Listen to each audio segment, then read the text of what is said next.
കാസർഗോഡ് പയസ്വിനി പുഴയിൽ യുവാവ് മുങ്ങി മരിച്ചു. ബണ്ട് സർവേക്ക് എത്തിയ ജീവനക്കാരൻ നിഖിലാണ് മരിച്ചത്. അരുൺ പാറയ്ക്കൽ ചേരുന്നു കാസർഗോഡ് നിന്ന്. അരുൺ, വിവരങ്ങൾ എന്തൊക്കെയാണ്?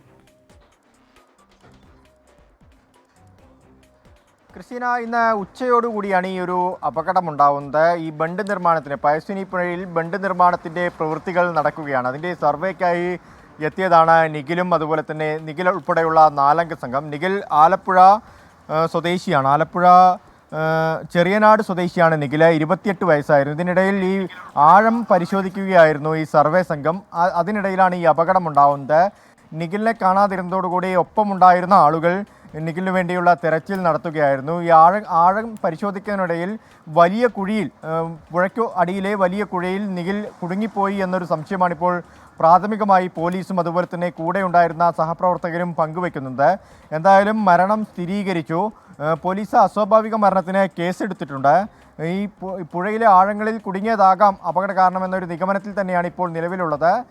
ബന്ധുക്കൾ ഉൾപ്പെടെ ആലപ്പുഴയിൽ നിന്ന് കാസർഗോട്ടേക്ക് തിരിച്ചിട്ടുണ്ട് എന്നാണ് നമുക്ക് ലഭിക്കുന്ന വിവരം. ക്രിസ്റ്റീന, ശരി. അരുൺ പാറയ്ക്കലാണ് കാസർഗോഡ് നിന്ന് വിശദാംശങ്ങളുമായി ചേർന്നത്.